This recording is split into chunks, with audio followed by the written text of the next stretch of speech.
तो ठीक है, पहले प्रार्थना करते हैं। ओम अज्ञानतिमिरान्धस्य ज्ञानाञ्जनशलाकया चक्षुरुन्मीलितं येन तस्मै श्रीगुरवे नमः। श्रीचैतन्यमनोभीष्टं स्थापितं येन भूतले स्वयं कदा मह्यं ददाति स्वपदान्तिकं।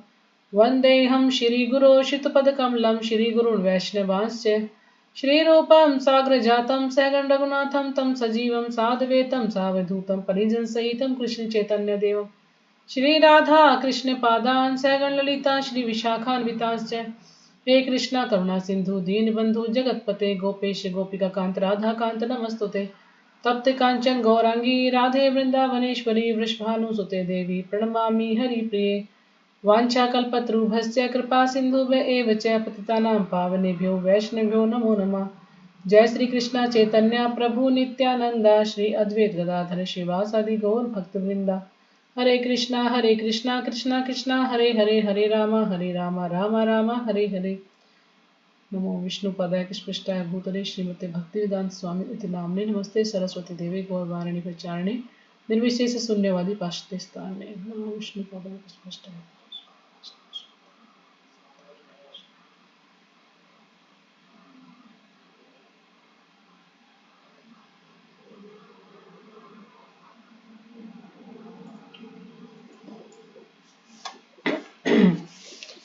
तो आज रीमा माता जी नहीं आई इसमें।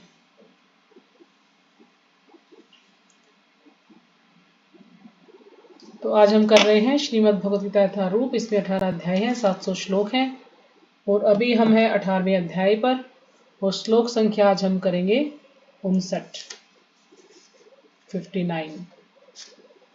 तो कल हमने किया था श्लोक संख्या 57, 58 और 56। मेरा शुद्ध भक्त मेरे संरक्षण में समस्त प्रकार के कार्यों में संलग्न रहकर भी मेरी कृपा से नित्य तथा अविनाशी धाम को प्राप्त होता है। सारे कार्यों के लिए मुझ पर निर्भर रहो और मेरे संरक्षण में सदा कर्म करो। ऐसी भक्ति में मेरे प्रति पूर्णतः सचेत रहो। श्लोक संख्या 58।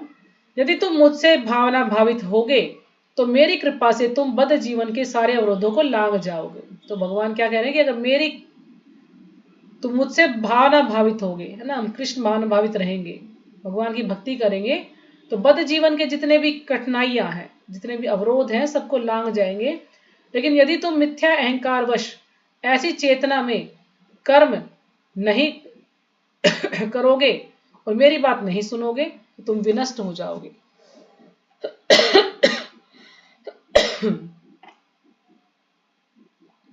अहंकार वश, क्योंकि अर्जुन सोच रहा था ना कि मैं अपने गुरु को, अपने पितामह को, अपने भाइयों को कैसे उनका वध कर सकता हूँ, उनके साथ युद्ध कैसे कर सकता हूँ, यानी वो अहंकार वश अब वो उनको अपने सगे संबंधी सब कुछ मान रहा था, इस कारण से कि मैं इनको नहीं मार सकता।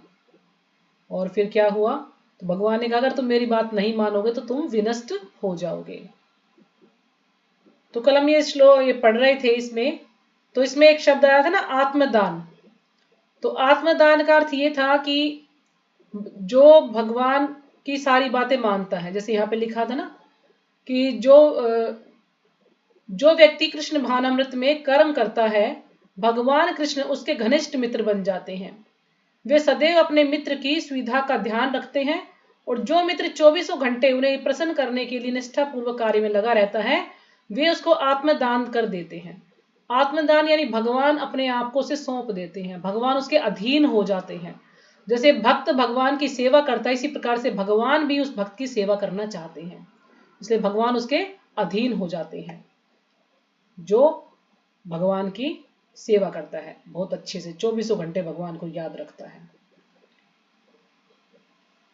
तो फिर इसमें एक लाइन और थी, जैसे यहां पर था कि कोई भी बद्ध जीव यह सही नहीं जानता कि क्या करना है और क्या नहीं करना, है ना। जो व्यक्ति भगवान की भक्ति नहीं करते हैं, अज्ञान में तो उन्हें ज्ञान ही नहीं है कि कौन सा कर्म सही है, कौन सा गलत है, क्या कार्य करे क्या ना करे, कुछ नहीं पता उनको। लेकिन जो व्यक्ति कृष्ण भावना भावित होकर कर्म अंतर से करता है, अंतर का अर्थ यानी उसको एक तो भेद हो जाता है, उसको पता लग जाता है कि कौन सा कार्य सही है और कौन सा गलत है। दूसरा, वो हृदय से, मन से कोई भी ऐसा कौन सा कार्य करता है वो कृष्ण भावनामय तो कर्म अंतर से करता है, यानी वो उसको ज्ञान है कि मुझे भगवान की प्रसन्नता के लिए ही कार्य करना है। तो जो कोई भी कार्य करता है वो भगवान की प्रसन्नता के लिए ही कार्य करता है, अंतर से यानी अपने मन से, हृदय से करता है भगवान को प्रसन्न करने के लिए, तो वह कर्म करने के लिए मुक्त है। तो वह कर्म करने के लिए मुक्त का मतलब है कि वह उस कर्म बंधन में नहीं बंधता है, अगर वो भगवान की प्रसन्नता के लिए कार्य करता है तो। क्योंकि प्रत्येक किया हुआ कर्म कृष्ण द्वारा प्रेरित है। अब जो भी कर्म हो कृष्ण द्वारा प्रेरित है, कैसे कि क्योंकि हम इतने दिन से पढ़ रहे हैं भगवद गीता, भगवान ने जैसे आप बता रहे हैं कि अर्जुन को कि तुम्हें ये कार्य करना है क्योंकि मैंने कहा है, तो इसलिए जो भी हम कर रहे हैं शास्त्रों के अनुसार जो भी कार्य हमें उन्हें करना चाहिए, क्योंकि वो क्या है, भगवान ही हमको प्रेरित कर रही है, भगवान ने ही हमें बताया कि ये कार्य करने हैं और ये कार्य नहीं करने हैं। तो फिर भगवान प्रेरित करते हैं, उसके बाद गुरु द्वारा पुष्ट होता है और गुरु उसको फिर बिल्कुल पक्का कर देते हैं, बताते हैं कि हाँ ऐसे ही तुम्हें कार्य करना है। तो ये इस लाइन का थोड़ा सा मैं अच्छे से आपको बता नहीं पाई थी, तो यही है कि यानी कृष्ण ने जो भी शास्त्रों में जो भी कार्य दिए हुए हैं कि ये कार्य करने हैं ये नहीं करने हैं, तो वो कृष्ण द्वारा ही, कृष्ण ही उनके लिए प्रेरित करते हैं वो कार्य हमें करें, और गुरु जो है उनको फिर पक्का करते हैं, यानी हमें बताते हैं कि कैसे हमें वो कार्य करना है, तो हमें उनके अनुसार ही कार्य करना चाहिए। तो आज वाला श्लोक पढ़ते हैं अगला 59। यत् अहंकारम आश्रित्य न योत्से इति मन्यसे मिथ्या एषः व्यवसायः ते प्रकृति त्वाम नियोक्ष्यति। तो जो भी पढ़ना चाहे पढ़ सकता है। हरे कृष्णा माता जी, सादर प्रणाम। सभी भक्तों को सादर प्रणाम। श्रीमद् भगवत गीता यथारूप अध्याय 18 उपहार संन्यास की सिद्धि, श्लोक संख्या 59। और भगवत गीता में 700 श्लोक हैं और इस 18वें अध्याय में 78 श्लोक है। यदहंकार आश्रितेन योतस्ते मनस्ते मिथ्येष व्यवसायस्ते प्रकृति स्वाम नियोक्ष्यति। हरे कृष्ण माता जी, सबको प्रणाम। हरे कृष्ण माता जी, प्रणाम। सभी माताओं को प्रणाम। यद अहंकारम आश्रित न योत्स्यश इति मन्यसे मिथ्येषि व्यवसायस्ते प्रकृतिस्त्वां नियोक्ष्यति। हरे कृष्ण माता जी। हरे कृष्ण माता जी, धन्यवाद प्रणाम। सभी भक्तों को धन्यवाद प्रणाम। श्रीमद् भगवद गीता यथारूप अध्याय 18 श्लोक संख्या 59। यत् अहंकार आश्रिते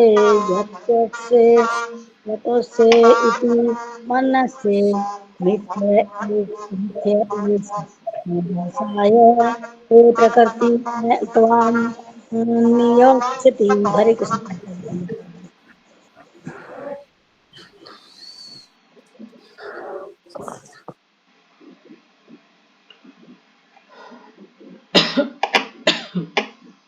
हो गया सबका शब्द अर्थ। यत यदि अहंकारम मिथ्या अहंकार को आश्रित्य शरण लेकर न योत्सय मैं नहीं लड़ूंगा, इति इस प्रकार मन्य से तुम सोचते हो, मिथ्या एषः तो यह सब झूठ है, व्यवसाय संकल्प ते तुम्हारा प्रकृति ही भौतिक प्रकृति त्वाम तुमको नियोक्ष्यति लगा लेगी। अनुवाद। यदि तुम मेरे निर्देश अनुसार कर्म नहीं करते और युद्ध में प्रवृत्त नहीं होते हो तो तुम कुमार्ग पर जाओगे, तुम्हें अपने स्वभाववश युद्ध में लगना होगा। तो भगवान यहां बता रहे हैं अर्जुन को कि यदि तुम मेरे निर्देश अनुसार कार्य नहीं करोगे, जैसा मैंने कहा वैसा तुम कर्म नहीं करोगे, तो उससे क्या होगा, और युद्ध में प्रवृत्त नहीं होगे और तुम युद्ध नहीं लड़ोगे, तो तुम कुमार्ग पर जाओगे, तो तुम गलत मार्ग पर चले जाओगे। कुमार्ग यानी जो सही मार्ग नहीं है, और इससे क्या होगा कि तुम्हें अपने स्वभाववश युद्ध में लगना होगा। तुम कुमार्ग पर जाओगे, तुम्हें अपने स्वभाव के अनुसार युद्ध लड़ना ही होगा, क्योंकि जिसका जैसा स्वभाव है उसको वो कार्य करना ही होता है। अभी भगवान कह रहे हैं, अभी वो नहीं कर रहे हैं, लेकिन फिर उनको मजबूर होकर वो कार्य करना ही पड़ेगा। जैसे अर्जुन के जब पुत्र को मार दिया गया अभिमन्यु को, तो अर्जुन को कितना क्रोध आया, है ना। तब तक अर्जुन इतना नहीं था, लेकिन जब उनको देखा कि उनके पुत्र को मार दिया है तो बड़ा क्रोधित हो, और फिर उन्होंने जो है बहुत उस ढंग से युद्ध किया। उसको इतना क्रोध आया कि मेरे पुत्र को मार। जब तक भगवान समझा रहे थे, जब तक वो कहते नहीं मेरा भाई है, मेरा पिता है, मेरा पितामह है, मेरा गुरु है, मैं इनकी हत्या कैसे कर सकता हूँ। लेकिन जब उसने देखा तो फिर वो खुद ही युद्ध करने के लिए तैयार हो गया था, क्योंकि कहते हैं जिसका जैसा स्वभाव हो ना उसको अनुसार कार्य करना ही होता है ना। हर व्यक्ति का अलग अलग स्वभाव है। जैसे इस स्वभाव से ही जुड़ी एक छोटी सी स्टोरी आप लोगों ने सुनी भी होगी कि एक व्यक्ति था, तो वो बिजनेसमैन था, यानी उसका कपड़े की दुकान थी, उसका कपड़े का व्यापार था।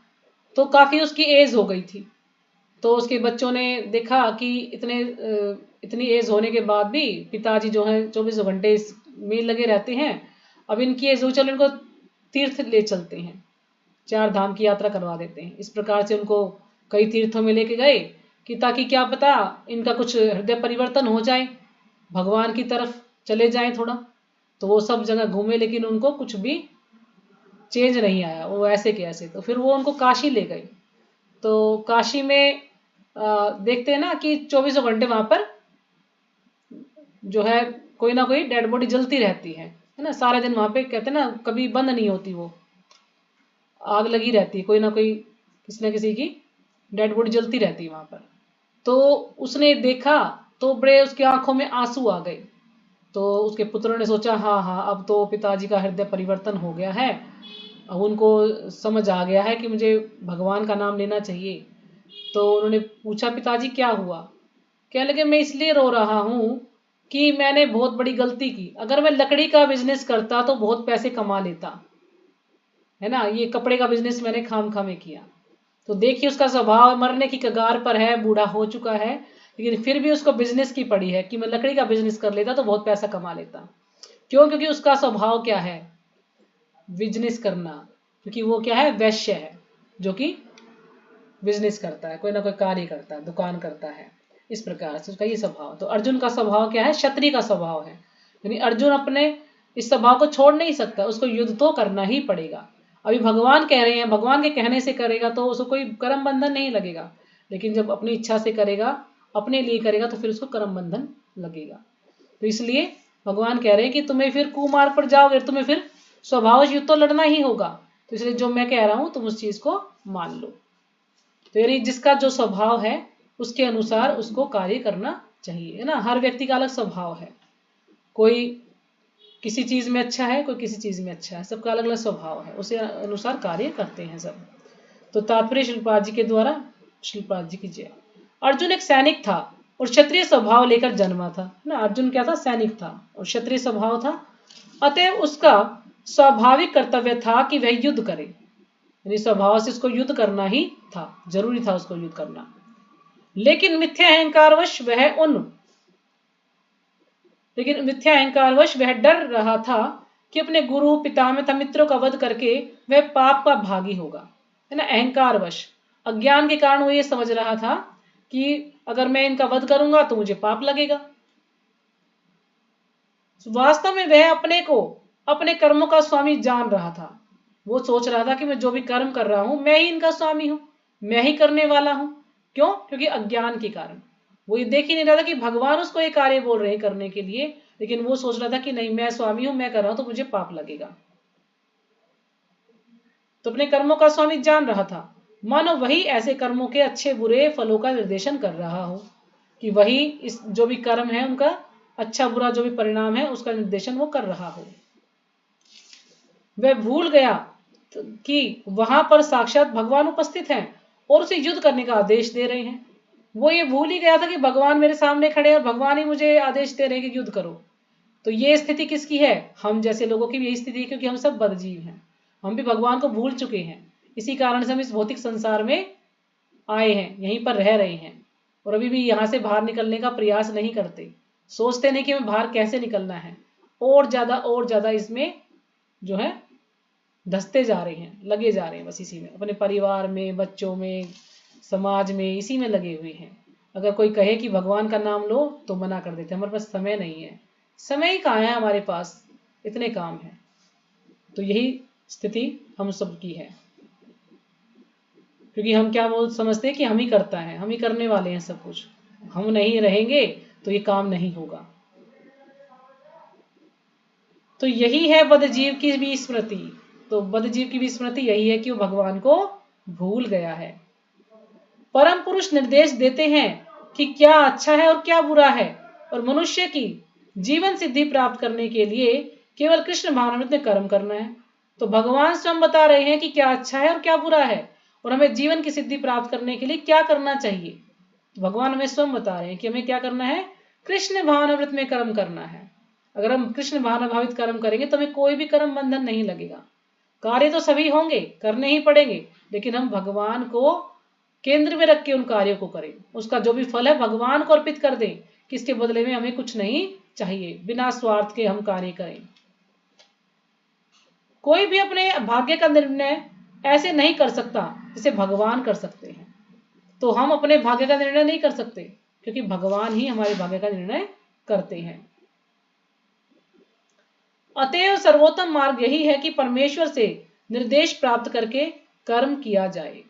तो सबसे सर्वोत्तम मार्ग, सबसे जो बेस्ट मार्ग क्या है कि हम भगवान के निर्देश के अनुसार कार्य करें। जैसे भगवान हमें बता रहे हैं भगवद गीता में, हमें उसी के अनुसार कार्य करना चाहिए। अपने मन गढ़ंत तरीकों से, अपने इच्छा से नहीं करना चाहिए कि मेरी मर्जी, नहीं, जैसे भगवान बता रहे उसी प्रकार से हमें कार्य करना चाहिए। भगवान या भगवान के प्रतिनिधि स्वरूप गुरु के आदेश की वह कभी भी उपेक्षा ना करे। यानी भगवान या भगवान के प्रतिनिधि जो गुरु हैं उनकी भी कभी उपेक्षा ना करें हम, कि वो बोल दिया तो ठीक है कर लेंगे बाद में, या हम नहीं करते। नहीं, गुरु महाराज जो भी बोल रहे हैं वो भगवान ने ही उनको ये सेवा दी है। वो बोल रहे हैं तो शास्त्रों से सुनकर या भगवान से सुनकर ही वो बोल रहे हैं, क्योंकि भगवान के प्रतिनिधि हैं, भगवान ने उनको ये कार्य दिया है। इसलिए जो गुरु महाराज जो भी बोलते हैं हमें उस चीज को मानना चाहिए, है ना, उसका पालन करना चाहिए, तभी गुरु हमसे प्रसन्न होंगे। अगर हम गुरु को प्रसन्न नहीं कर पाए तो भगवान भी प्रसन्न नहीं होंगे हमसे। अगर हम गुरु को प्रसन्न कर लेते तो भगवान भी प्रसन्न हो जाएंगे।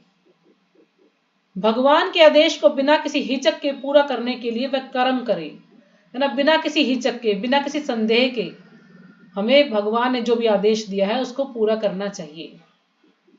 इससे सभी परिस्थितियों में सुरक्षित रहा जा सकेगा।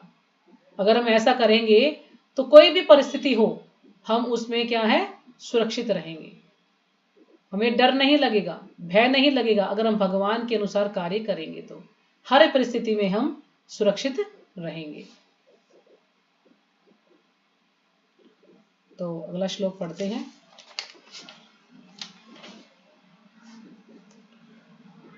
श्लोक संख्या 60। स्वभाव जेन कौन्तेया निबद्ध स्वेन कर्मणा कर्तुं न इच्छसि यत् मोहात् करिष्यसि अवश्यः अपि तत्। तो जो भी पढ़ना चाहे पढ़ सकते हैं। हरे कृष्ण माता जी। श्लोक संख्या 60।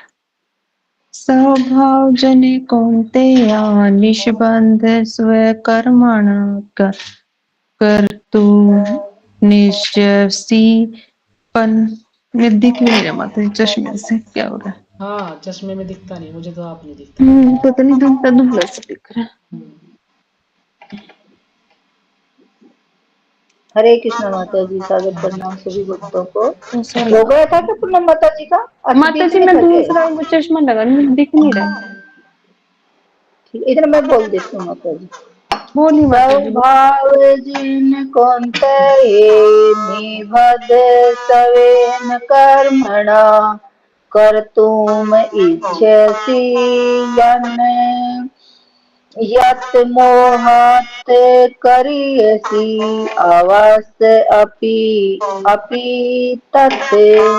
हरे कृष्ण माता जी, सादर प्रणाम सभी को। माता जी धन्यवाद प्रणाम, सभी भक्तों को धन्यवाद प्रणाम। श्रीमद् भगवद गीता यथारूप अध्याय 18 श्लोक संख्या 60। आप सब लोग पढ़ लीजिएगा, श्लोका में आती है, ठीक है, अब पढ़िए सभी। स्वभावजेन कौन्तेय निबद्धस्वेन कर्मणा कर्तुमेच्छसि यन्मोहात् करिष्ये सव वसो अपि तत्। हरे कृष्ण माता जी। हरे कृष्ण माता जी से भक्तों के चरणों में सादर प्रणाम। ग्रंथ श्रीमद् भगवत गीता यथारूप अध्याय 18 श्लोक संख्या 7। स्वभावजेन कौन्तेय निबद्धः स्वेन कर्मणा कर्तुं नेच्छति यन्मोहात् करिष्यसि वसोऽपि तथा। हरे कृष्ण माता जी सादर। हरे कृष्ण माता जी। स्वभावजन कौन्तेय निबद्धस्वेन कर्मणा कर्तुं न इच्छसि यत् मोहात् करिष्यसि वश अपि तथा। हरे कृष्ण माता जी। प्रणाम। हरे कृष्ण माता जी। दंडवत प्रणाम। सभी भक्तों को दंडवत प्रणाम। श्रीमद् भगवद गीता यथारूप अध्याय 18 संहार संग्रह की विधि श्लोक नंबर 7। स्वभावजेन कौन्तेय निबद्धस्वेन स्वेन कर्मणा कर्तुं न इच्छसि यत् मोहात् करिष्यसि अवसः अपि तत्। हाँ जी, हो गया माता जी सबका? हरे कृष्ण माता जी का हाँ जी, प्रणाम। हरे कृष्ण। सभी माताओं को धन्यवाद। स्वभावजेन कौन्तेय निबद्धस्वेन कर्मणः कर्तुं नेच्छसि यन्मोहात् करिष्यसि वशः अपि तत्। हरे कृष्ण माता जी। जी, हरे कृष्ण। शब्द अर्थ। स्वभाव जेन, अपने स्वभाव से उत्पन्न, कौन्तेय, हे कुंती पुत्र, निबद्ध, बद्ध, स्वेन, तुम अपने, कर्मणा, कार्यकलापों से, क्रतुम, करने के लिए, न नहीं, इच्छसी, इच्छा करते हो, यत जो, मोहात, मोह से, करिष्यसि, करोगे, अवश्य, अनिच्छा से, अपि भी, तत्, वह। अनुवाद। इस समय तुम मोहवश मेरे निर्देश अनुसार कर्म करने से मना कर रहे हो। तो भगवान बोल रहे हैं अर्जुन को, किस समय तुम मोहवश, मोहवश यानी अज्ञान के कारण, तुम जो मैं कार्य बता रहा हूं उसको करने से मना कर रहे हो। लेकिन हे कुंती पुत्र, तुम अपने ही स्वभाव से उत्पन्न कर्म द्वारा बाध्य होकर वही सब करोगे। अभी मेरे कहने से तुम मना कर रहे हो, लेकिन क्या होगा कि तुम अपने स्वभाव से उत्पन्न कर्म द्वारा, क्योंकि स्वभाव तुम्हारा क्षत्रिय का है तो तुम्हें युद्ध तो लड़ना ही होगा, तो अपने स्वभाव से उत्पन्न कर्म द्वारा बाध्य होकर वह सभी करोगे। यानी फिर तुम्हें मजबूरी में या तुम बिल्कुल बंध जाओगे, यानी तुम्हें बाध्य होकर ये कार्य करना ही पड़ेगा। अभी चाहे तुम मना कर रहे हो, जब परिस्थिति ऐसी आएगी कि तुम्हें युद्ध करना ही होगा। तो तात्पर्य श्रीपाद जी के द्वारा, श्रीपाद जी की जय। यदि कोई परमेश्वर के निर्देश अनुसार कर्म करने से मना करता है तो वह उन गुणों द्वारा कर्म करने के लिए बाध्य होता है जिनमें वह स्थित होता है ना। अगर हम भगवान के कहे अनुसार कार्य नहीं करते हैं, लेकिन हमारा स्वभाव जो भी है, तो स्वभाव के कारण हमें वो कार्य करना ही पड़ता है ना। उस कार्य को मजबूरी में करना ही पड़ता है, जबरदस्ती हमें कार्य करना ही पड़ता है जिनमें वह स्थित होता है, जिसका जैसा स्वभाव होता है। प्रत्येक व्यक्ति प्रकृति के गुणों के विशेष संयोग के वशीभूत है, क्योंकि हम सब क्या है, जो प्रकृति के 3 गुण हैं उनसे बंधे हुए हैं और तद अनुसार कर्म करता है न। प्रकृति के संयोग के वशीभूत है और फिर वो उसके अनुसार ही कर्म करता है। जो जिस गुण में स्थित होता है तो उसी गुण में उसको कार्य करना ही पड़ता है। किंतु जो स्वेच्छा से परमेश्वर के निर्देश अनुसार कार्यरत होता है तो वही गौरवान्वित होता है। लेकिन जो परमेश्वर की इच्छा से कार्य करता है तो वो क्या होता है, गौरवान्वित होता है, यानी वो गौरवशाली होता है। क्यों? क्योंकि भगवान के कहने से कार्य कर रहा है। तो इसलिए हमें क्या करना चाहिए, जो भगवान ने हमें कहा है हमें उसी के अनुसार कार्य करना चाहिए। क्योंकि जो भगवान का भक्त है उससे क्या है, उसका गौरव बढ़ जाता है ना। उसका नाम हो जाता है कि हाँ ये तो भगवान का शुद्ध भक्त है, भगवान के अनुसार जो है कार्य करता है, तो वो गौरवान्वित हो जाता है, क्योंकि उसने अपनी जो स्वेच्छा से परमेश्वर यानी अपनी इच्छा से वो भगवान की सेवा के लिए कार्य कर रहा है, अपना उसमें कोई उसका निजी कोई लाभ नहीं होता है। तो अगला श्लोक पढ़ते हैं। जैसे भगवान ने कहा है कि हम शास्त्रों में लिखा है कि हम जप करें, है ना, भगवान के नामों का जप करें, कीर्तन करें, श्रवण करें, भगवान का चिंतन करें, भगवान की पूजा करें। तो इस प्रकार से भगवान ने हमें बताया है। जैसे कई श्लोकों में आता है ना, एक तो श्लोक है 9.34 और एक 18.65 है। जैसे अभी हम पढ़ेंगे एक दिन बाद। तो इसमें लिखा है ना, मन मना भव मद भक्तो मध्याजी माम नमस्कुरु मामे वैश्यसी सत्यम ते प्रति जाने प्रियो असी में, कि सदैव मेरा चिंतन करो। तो भगवान क्या चाह रहे हैं? तो कह रहे हैं ना कि सदैव मेरा चिंतन करो, मेरे भक्त बनो, मेरी पूजा करो और मुझे नमस्कार करो। इस प्रकार तुम निश्चित रूप से मेरे पास आओगे। मैं तुम्हें वचन देता हूं क्योंकि तुम मेरे परम प्रिय मित्र हो। तो भगवान सभी को यही कह रहे हैं, हमें करना क्या है? भगवान को प्रणाम करना है, भगवान को याद रखना है, भगवान की पूजा करनी है ना। जो भी कार्य करे भगवान के लिए करें। मुश्किल क्या है इसमें? तो इससे हम भगवान के स्वभाव को प्राप्त हो जाएंगे, यानी भगवान के धाम को हम प्राप्त कर लेंगे। तो श्लोक पढ़ते हैं 61। ईश्वरः सर्वे भूतानां हृतदेशे अर्जुन तिष्ठति भ्रामयन् सर्वे भूतानि यंत्र आरूढ़ानि मायया। तो जो भी पढ़ना चाहे श्लोक पढ़ सकते हैं। हरे कृष्णा माता जी। श्लोक संख्या 61।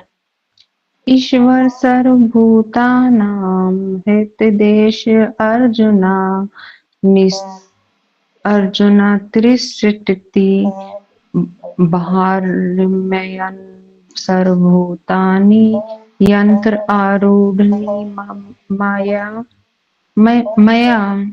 हरे कृष्ण माता जी।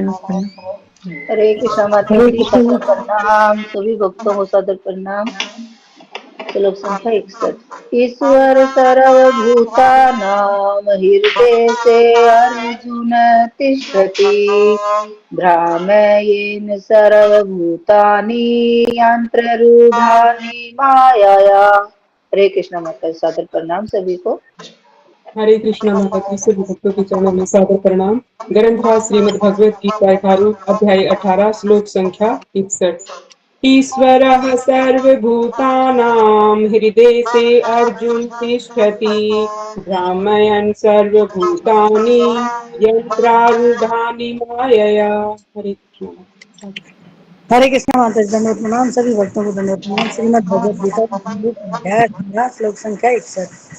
ईश्वर सर्वभूतानां हृदय से अर्जुन तिष्ठति ब्रह्म में सर्वभूतानि यत्न आरूढ़ानि मायया। हरे कृष्ण माता जी, दंडवत प्रणाम। तो शब्द अर्थ। तो जैसे जो रूप गोस्वामी है, तो रूप गोस्वामी ने पदावली कोई पुस्तक है उसमें लिखा है कि जो एक बार ये सोच भी लेता है कि मुझे भगवान का नाम लेना है, सोचने मात्र से ही, कहते जो चित्रगुप्त है वो भी टेंशन में आ जाते हैं कि भाई ये व्यक्ति अब भगवान का नाम लेगा। और जो ब्रह्मा जी हैं वो भी बड़े खुश होते हैं। वो पता नहीं कुछ नाम बता रहे थे प्रभु जी कि वो कुछ शहद से कुछ बनता है, तो वो उसके लिए वो बनाने लग जाते हैं कि भाई ये भगवान का नाम लेने की इच्छा कर रहा है, ये व्यक्ति भगवान का नाम लेगा, ये जीव ना, ताकि इसका उद्धार हो जाएगा। तो यानी भगवान का नाम इतना महत्वपूर्ण है या इतना शक्तिशाली है कि जो कोई भी एक बार भी भगवान का नाम ले लेता है तो कहते वो इतने पाप उसके समाप्त हो जाते जितने वो कभी कर भी नहीं सकता। तो इसलिए भगवान का नाम लेने में, भगवान की पूजा करने में, भगवान की जो है भक्ति करने में कुछ भी नुकसान नहीं है।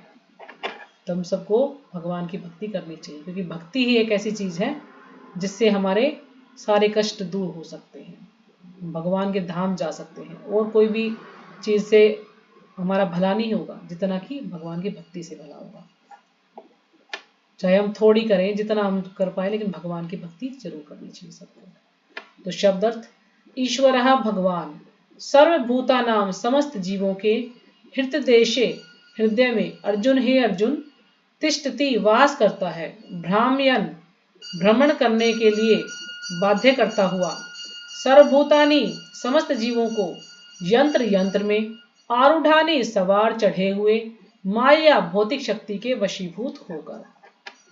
तो अनुवाद, हे अर्जुन, परमेश्वर प्रत्येक जीव के हृदय में स्थित है। तो ये सब आप जानते हैं कि भगवान जो है सबके हृदय में बैठे हुए हैं परमात्मा रूप में, और भौतिक शक्ति से निर्मित यंत्र में सवार की भांति बैठे समस्त जीवों को अपनी माया से घुमा रहे हैं या भ्रमा रहे हैं, भ्रमित कर रहे हैं। तो भौतिक शक्ति से निर्मित यंत्र, तो भौतिक शक्ति से निर्मित यंत्र क्या है? ये हमारा शरीर ना, जो कि भौतिक शक्ति से बना हुआ है, जो पंचभूत से बना हुआ है।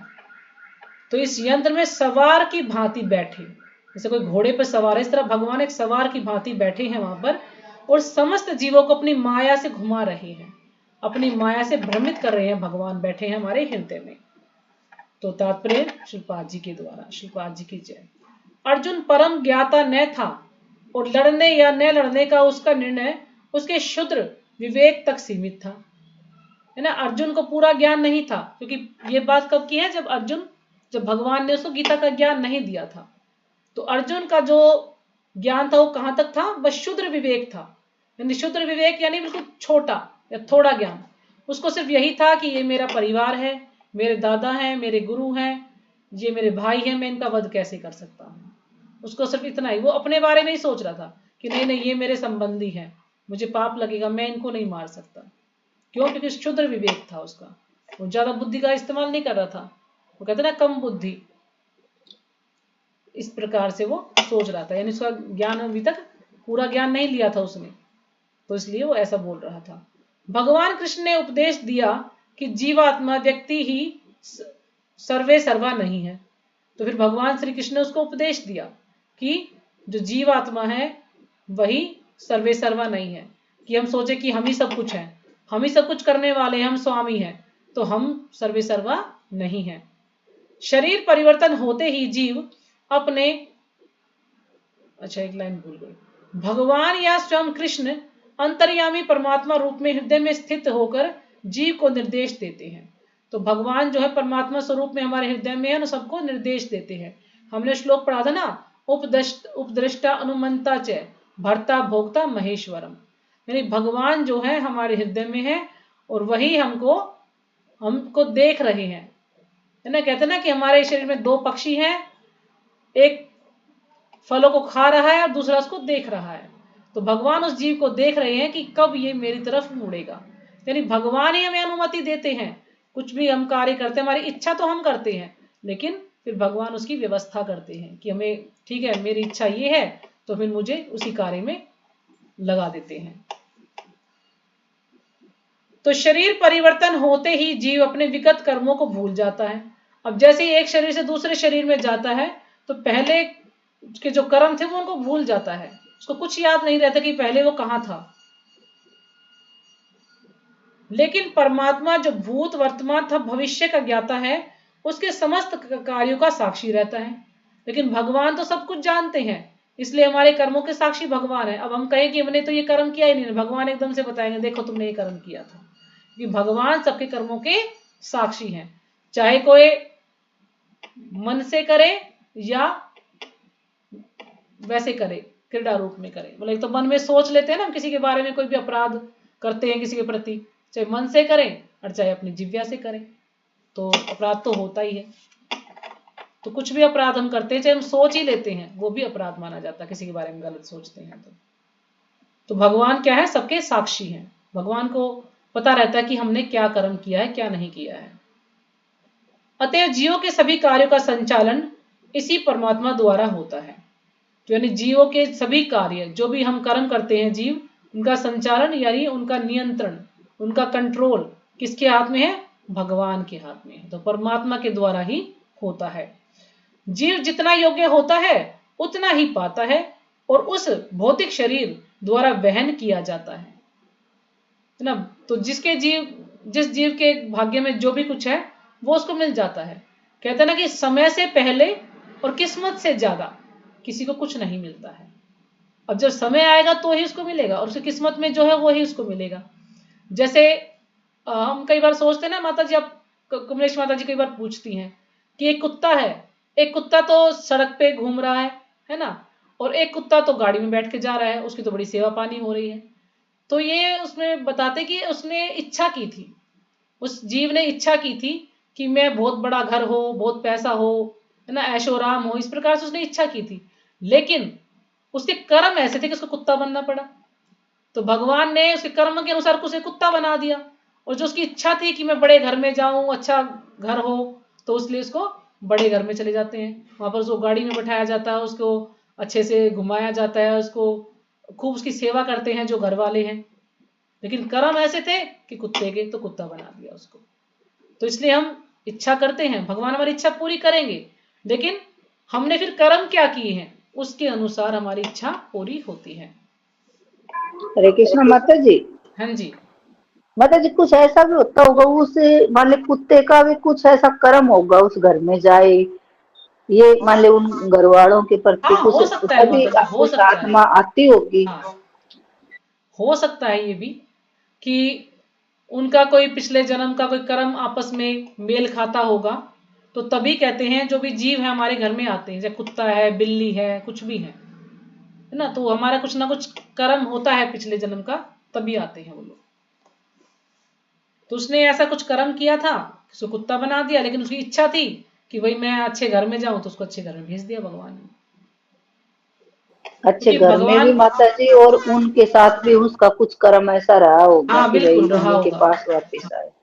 तो इसलिए कहते हैं ना, हम कुछ भी इच्छा करते हैं, मान लिया किसी ने एक टॉफी खाने की भी इच्छा है हमारी, और वो हम इच्छा पूरी नहीं हो पाई, तो फिर उसके लिए जन्म लेना पड़ेगा।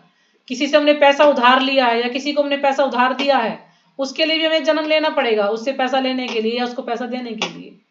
तो इसलिए हम किसी से लें तो उसको इसी जन्म में चुका दें, ताकि हमें दोबारा से जन्म ना लेना पड़े उसके लिए फिर। हरे कृष्णा माता जी, किसी को उधार ही नहीं दे तो हाँ, ना दे तो और अच्छी बात है, लेकिन कई बार परिस्थिति ऐसी आ जाती है उसके कि लिए घर लेने परिवार के में ही कोई ले लिए लेता, जन्म लेना देना ही पड़े, पड़ इससे जाता है, अच्छा लेना ही पड़ जोड़े जाता ही है। नहीं। तो गृहस्थी है ना, कोई पता नहीं कब करवट ले ले, कब कैसी मजबूरी आ जाए, तो इंसान को लेना भी पड़ता है, देना ही पड़ जाता है, कुछ नहीं कह सकते।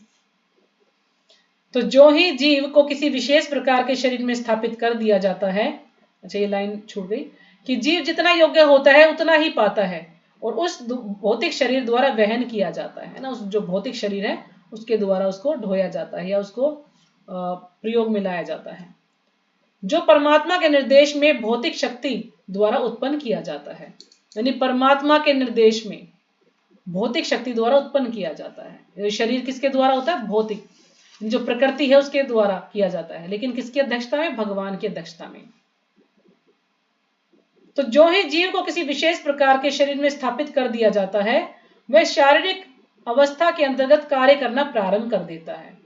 अब भौतिक प्रकृति के अनुसार या कर्मों के अनुसार उस जीव को किसी भी शरीर में उसको भेज दिया जाता है ना, कोई कुत्ता, बिल्ली, गधा, घोड़ा, मनुष्य, तो जब जो भी उसके कार्य कर्म है उसके अनुसार उसको उस शरीर में भेज दिया जाता है, और उसको फिर क्या है, उस शारीरिक अवस्था के कारण उसको कार्य करना ही पड़ता है। जैसे कुत्ते का कार्य भौंकना, तो उसको भौंकना ही पड़ेगा, वो बाध्य है, मजबूर है, जैसे शरीर में उसको उसके अनुसार कार्य करना ही पड़ेगा। मनुष्य है तो मनुष्य के शरीर में जो कार्य है उसको करने ही पड़ेंगे। कोई बिल्ली के शरीर में है तो उसको बिल्ली के शरीर के अनुसार कार्य करना ही पड़ेगा, चाहे उसे याद भी आ जाए कि मैं पिछले जन्म में ये था, लेकिन अभी तो बिल्ली है, अभी तो कुत्ता है, तो उसको उसके अनुसार ही कार्य करना ही पड़ेगा। अत्यधिक तेज मोटर कार में बैठा व्यक्ति कम तेज कार में बैठे व्यक्ति से अधिक तेज जाता है ना। ये सभी जानते हैं, कोई तेज गाड़ी चल रही है, उसमें बैठा है, तो वो जो कम जो मंदी गाड़ी चल रही तो उससे पहले ही पहुंचेगा जो तेज गाड़ी में बैठा है। तो यहाँ प्रभा जी समझा कि अत्यधिक तेज मोटर कार में बैठा व्यक्ति कम तेज कार में बैठे व्यक्ति से अधिक तेज जाता है, भले ही जीव अर्थात चालक एक ही क्यों ना हो। अब भले ही जीव या चालक, तो चालक क्या है? आत्मा, यानी आत्मा तो सबके शरीर में एक ही है ना, लेकिन जिस शरीर में इसको डाल दिया जाता है उसके अनुसार इसकी प्रगति होती है। अगर कोई मनुष्य के शरीर में है तो उसकी प्रगति जल्दी होगी, उसको ज्ञान है, उसको बुद्धि है कि हाँ उसको क्या करना है, कैसे उसको भगवान का नाम लेना। लेकिन कोई और शरीर में है, कोई कुत्ता है, बिल्ली है, घोड़ा, गधा, जैसे कि मैंने बताया, अगर उस शरीर में है तो वो धीरे धीरे जो है प्रगति करेगा, उसके अनुसार वो जो है फिर मनुष्य के शरीर तक आएगा, फिर मनुष्य शरीर में आके फिर भक्ति करेगा, फिर जाकर पता नहीं कितने वर्षों बाद वो भगवान के धाम जा पाएगा। लेकिन जो मनुष्य शरीर में है तो वो थोड़ा सा जल्दी प्रगति कर सकता है। तो लेकिन प्रगति सबकी होगी, लेकिन धीरे धीरे, है ना। जो तेज गाड़ी में तो जल्दी होगी, और जो मंदी गाड़ी में है तो वो धीरे धीरे होगी उसकी। लेकिन जबकि चालक एक ही, यानी आत्मा सबके अंदर एक ही है। ऐसा नहीं कि उसकी आत्मा अलग है, उसकी आत्मा अलग है ना। वो कुत्ते की शरीर में तो कुत्ते जैसी आत्मा है, मनुष्य शरीर में मनुष्य जैसी, ऐसा है। आत्मा का साइज एक ही बताया गया है, लेकिन उसको अलग अलग शरीर दिया गया है उसके कर्मों के अनुसार। इसी प्रकार परमात्मा के आदेश से भौतिक प्रकृति एक विशेष प्रकार के जीव के लिए एक विशेष शरीर का निर्माण करती है ना। भौतिक प्रकृति शरीर का निर्माण करती है भगवान के आदेश के द्वारा, जिससे वह अपनी पूर्व इच्छाओं के अनुसार कर्म कर सके। तो इसलिए उसको जो शरीर मिलता है वो किसके अनुसार, उसकी जो भी इच्छा रही है पिछले जन्म की, कुछ इच्छाएं हैं, कुछ उसके कर्म रही हैं, उसके अनुसार उसको शरीर मिलता है, ताकि वो अपनी इच्छाओं को इस शरीर में पूरा कर सके। जीव स्वतंत्र नहीं होता। मनुष्य को यह नहीं सोचना चाहिए कि वह भगवान से स्वतंत्र है। जीव कभी स्वतंत्र नहीं होता। वो सोचे कि मैं तो स्वतंत्र हूं, मैं अपनी इच्छा से कार्य करूंगा। जीव को थोड़ी सी अल्प स्वतंत्रता है, वो इच्छा कर सकता है कि उसे क्या करना है, लेकिन वो सोचे कि मैं तो स्वतंत्र हूं, वो स्वतंत्र नहीं है। भगवान से वो स्वतंत्र नहीं है। भगवान जैसे चाहे कर सकते हैं। व्यक्ति तो सदैव भगवान के नियंत्रण में रहता है। हम हमेशा क्या है, भगवान के कंट्रोल में है। हम अपनी इच्छा से कुछ भी नहीं कर सकते। अगर हम चाहें कि हम ये कार्य करें, वो कार्य नहीं कर सकते जब तक भगवान नहीं चाहेंगे। तो अपनी इच्छा से हम कुछ भी नहीं कर सकते। अतः उसका कर्तव्य है कि वह शरणागत हो, और अगले श्लोक का यही आदेश है। तो यानी यहाँ पर पाजी में समझा रहे हैं कि हमें क्या करना है, भगवान के शरणागत होना है। पूरी तरह से तन मन धन से भगवान की शरणागत होना है। अब जो हम कल अगला श्लोक पढ़ेंगे तो उसमें और अच्छे से डिटेल से हमें बताएंगे कि हमें भगवान के शरणागत क्यों होना है। ठीक है, तो यहीं पे विराम करते हैं। हमारा समय भी हो गया है और श्लोक भी हो गया है।